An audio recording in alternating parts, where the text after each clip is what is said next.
Hello, this is Mr. Stansbury. I'm going to take you through the 19A assignment. All right, so first one we do here is number 3. Nico worked 12 hours for 148.20, whereas Marita worked 13 for 157.95. Who worked for the better hourly rate of pay? So, um, like your rate of pay, you usually say is I made such and such dollars per hour. So the dollars are going to go on top. Right, so we get 148.20. It's dollars per hour, so the hours are going to go on the bottom. So this is going to be for Nico. And then for Marita, we do the same thing. So she's 157.95 over 13. And we see which what those equal out to be. All right, so let's just do this on our calculator, and away we go. Divided by 12 gives us that Nico's making $12.35 an hour. And then let's see what Marita is making. 157.95. And we divide that by her total of 13 hours. She's making 12.15. So Nico has got the better hourly rate of pay by 20 cents. All right. Okay. Moving on to number 4. New tires have a tread depth of 8 millimeters. After driving for 32,178 kilometers, the tread depth was reduced to 2.33 millimeters. What's the wearing rate of tires in millimeters per kilometer? So really this per is just a line, so it's our little slash, the separating the numerator from the denominator, right? So it's millimeters over kilometers. So we're going to do 2.3 millimeters over 32,178 kilometers. All right, so we'll just divide those out. It's going to give us a pretty small number. 23 divided by 32,178.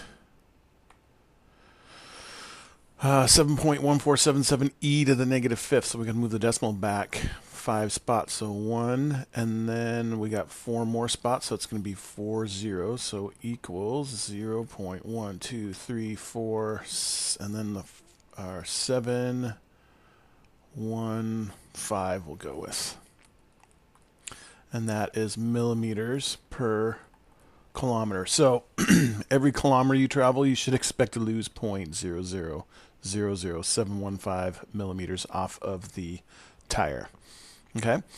Now they say, let's figure out the same thing, but now it's millimeters per 1,000 kilometers traveled. So we have 2.3 millimeters still. And now this is 32,000, so this is per 10,000, so it's really 3.2178. So basically we're just moving the decimal over from here over there 4 spots, so we're just going to move the decimal back over 4 spots here. So that should equal 0.715 millimeters per thousands, 10,000s of kilometers. Does that make some sense? Okay. All right, let's move on to the next one. Number 2, this is from A2, I believe. Paul walks to the news agent to get a paper each morning. The travel graph alongside shows Paul's distance from home. Use the graph to answer the following questions. All right, how far is the news agent from Paul's house? So here's our graph. This is how long Paul's been walking, and this is how many meters, how many hundreds of meters he's been walking. Okay, so it looks like he's, gets out of his house, starts walking, walks for the first 4 minutes and makes it 500 meters, right? And then he stops to talk to a buddy and then keeps walking for another 300 meters. And finally gets to the news agent, stops to buy a paper, and then it looks like here's where he heads back home. Okay, so how far is the news agent from Paul's house? This pretty here, right here, we're pretty sure this is where the news agent is, so that is 800 meters. Okay, what is the gradient or slope of the line segment for the first 4 minutes of the walk? So slope, we just got to figure out the rise over the run on this one here. So the rise is 5. So we do 5 over the run is 4. Right, so 5 over 4, so it is 1.25 hundreds of meters. So it's, let's see, what are we looking for? The segment, yeah, so 1.25 or 125 meters per minute. Let's do that. That sounds better. 125 meters a minute. All right. All right, so C, what was Paul's average walking speed for the first 4 minutes? Well, that's what we just figured out right there. 125 meters per minute. Okay, so really I suppose the slope, we didn't actually need the meters per minute up here, but it's just the 125, but it doesn't hurt to put the meters per minute on there. And here's this one, right? And there's the first one. D, what is the physical representation of the gradient in this problem? So the gradient is the meters per minute, so that is really just the average walking speed is the representation of the gradient. So average walking speed, right? How many minutes did Paul stay at the newsagent's store? So that's from here to here, so that's 12 to 20. So he stayed 8 minutes. What was Paul's average speed on the return journey? So that's from here down to there. So that is a total of 800. So he did 800 meters in, that took 20 to 32 in 12 minutes. So whatever 800 divided by 12 is,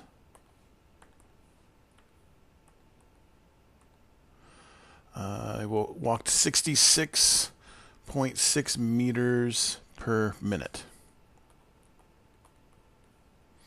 Let's do 66.7 meters per minute. Okay, and what total distance did Paul walk?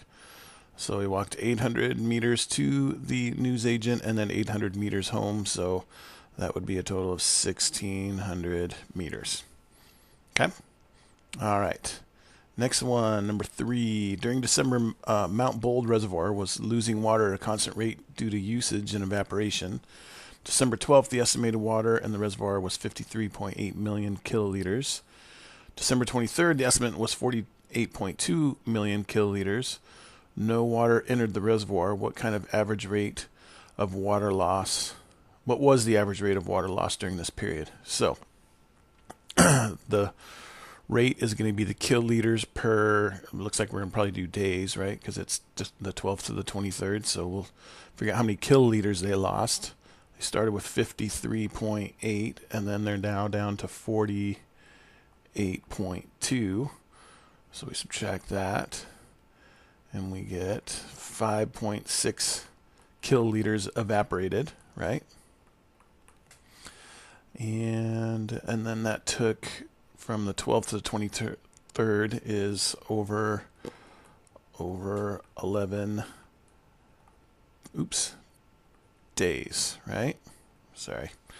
So what was the average rate of water loss during this period? So it's just going to be 5.6 kiloliters, not kilometers, kiloliters, over 11 days, and we'll see what that gives us.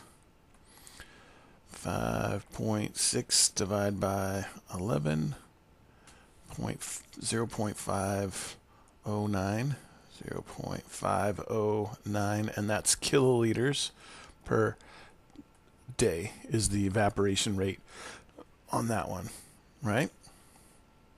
Except for that's not the kiloliters, it was the 48.2 million kiloliters. So these are all in the millions, so that is 0.509 million kiloliters per day. So if we move our decimal over, 1, 2, 3, 4, 5, 6. To convert it into millions, we would have 509,000 kiloliters per day. That would be a little bit better. Okay? Or you could leave it as this. Either one of those would be fine. All right. Moving on to number 1 from the next set here. For the travel graph given alongside, find estimates of the average speed in the first 4 seconds, last 4 seconds, and in the entire 8-second interval. So if we're going for the first 4 seconds, here's that. So all we'd want to do is that's where we ended, here's where we started, and we just want to find the slope of that line there. Okay, because that's the average speed is always your slope. So this point here, we're going to go with 0, 2. This point here is at 4, and then it looks like about, it's not even, it doesn't look like it's quite 2.5, so let's go, I don't know, let's go 2.4. Could go 2.3 or something like that. So to find our slope, we'll just do the y's, the difference of the y's over the difference of the x's, right? So 2.4 minus 2, this minus that, over 4 minus 0. So that gives us 0.4 over 4, which is just going to, you divide that out, and it's going to give us 0.1, right? And that is our average speed. So we got 0.1, and then the y is the meters, so that's 0.1 meters per second. Okay? In the last 4 seconds, so that's from here to here. So now we would do that again, 0.1 meters per second. So from there to there, this is 8 and 6. So we'll do the same thing. We'll just do our slope again. So let's go 6 minus 2.4 over 8 minus 4. So that gives us what, 3.6 over 4. So if we divide those out, 3.6 divided by 4 gives us 0.9 meters per second. Okay, and then the total over the 8-second interval, we're just going to use the 0, 2 and the 8, 6. Right, so we'll go 6 minus 2 over 8 minus 0. So 6 minus 2 is 4, 8 minus 0 is 8, and that gives us 0.5 meters per second for the entire trip. 0.5 meters per second. All right, the travel graph, that's interesting that they literally went from 2 to 6. So they traveled 4 meters in 8 seconds. It's an interesting travel graph. Anyway, moving on. Number 1 from 19A Part 4. For each of the following graphs, find the approximate rate of change at the point shown by the arrow. Okay, so we got to find the approximate rate of change right here. Make sure your answer contains the correct units. So what we're trying to do here is find what's the slope of this right here, right? So there's several ways we can do this. I'm going to go with this. I'm going to just try to draw a line that is what we call tangent to this line here. So I'm going to pause for a second so I can get a good line, because this is hard to draw with. Okay, that's close-ish. So what we really need to do to figure out the slope of this line is basically just find 2 points. Okay, so let's go with this for a point, because that looks like a nice one, and that's pretty close. Right there, that's off just a little bit. But you know what, let's just call that this point right here, which just will make this a little bit easier. So this point right here is 1, 2, and then this point right here is 2, 3, right? So the slope between those two, 3 minus 2 over 2 minus 1 is 1 over 1.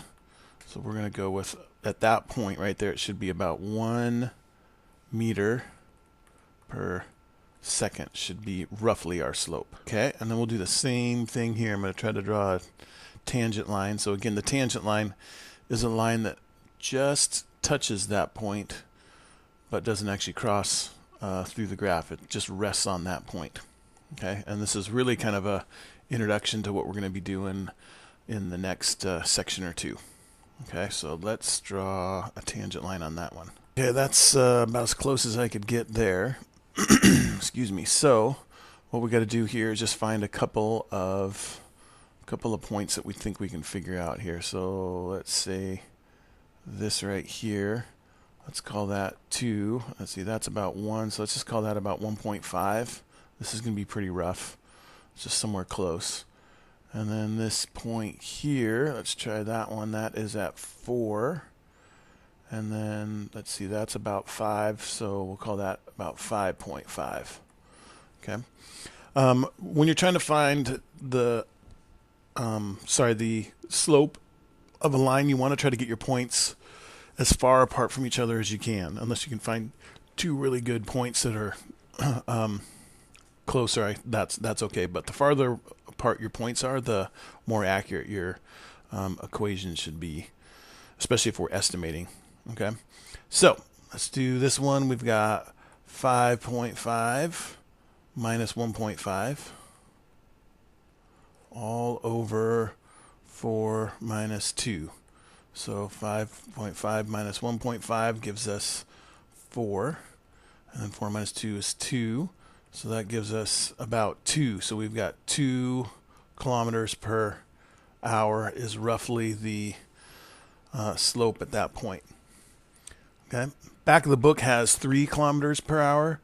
So, yeah, I mean, excuse me, we're off a little bit from them. Oh, that's probably because I put 5.5, and that should have been 7.5. That's probably why. 7.5. That's going to be a 7.5. Minus 1.5 is 6 over 2, which will give us 3. So that is actually 3 kilometers per hour. Sorry about that. Yeah, messed up that point. Okay, moving on. Last one. Number 2, water's leaking from a tank. The amount of water left in the tank, measured in thousands of liters, after X hours is given in the graph alongside. How much water was in the tank originally? Okay, so originally, that's our original point, right? It's actually a little bit above 8. Let's see, that's 7, that's 8, so just a little bit over 8. Let's go with, I don't know, 8.1 thousand liters. So 1, 2, 3, so 8,100 liters, roughly. Okay. So how much water was in the tank after 1 hour? So this down here, it says that the bottom is X is the hours. So here's 1. Go up here. At that point right there, that's right at 3. So that's 3,000 liters. How quickly was the tank losing water initially? And then how quickly was the tank losing water after 1 hour? So if we're looking at how fast the water was going out, we'd have to do, again, our little tangent line at this point right here. So let's draw that. Okay, so there's my tangent line. So we just want to find a couple nice points along that line. So we know for sure, if we're going with this 8,100 as our point here, we're going to go 0 and 8.1 right there. And then let's see, this looks like a pretty good spot right there. We'll say that that point right there is 0.5 and 4. Okay, so let's find the slope between those 2 points. So we would do 8.1 minus 4 over 0 minus 0.5. Okay, doesn't matter which one you do first, as long as you're consistent. So since I started with this point here, the original point, and I went and subtracted the second point here, then I would want to do the same thing, 0 over 0 minus 0.5. All right, let's see. That's going to give us 4.1 over negative 0.5. All right, so if we calculate that out, that's going to give us negative 8.2, and that is thousands of liters per, what is it, minutes? Let's see, hours, negative 8.2. So let's go at 8, 2, because we're going to move this decimal over 3 spots. We're losing 8,200 liters per hour for the first one. Okay. And then to figure out the next one, we're going to do, let's see, the last one. How quickly was the tank losing water after 1 hour? So that's this point right here. So we're going to want to draw another tangent line right there. Okay, that one looks pretty decent. So let's see, we know this point right here, we want that one to be on there, and that is at 1, 3, right? And then let's find another good point. This is pretty close. That's just a little above 0. So let's call that 2 and 0.1 or 0.2. Probably, let's go 0.1. All right, and then let's find the slope between those two. So I'm going to go 3 minus 0.1 over 1 minus 2. So that gives us 2.9 over negative 1. So that's going to be at negative 2.9. Move the decimal over 3 spots to get it out of thousands, and we get negative 2,900 liters per hour is the new rate of change. That's how much it's losing at this point. So it's losing a lot more at the beginning, and then as there's less pressure in the tank, it's not losing as much as fast. Okay? All right, that's all there is for this assignment here. If you have any questions on any of this, please feel free to ask in class. Thanks.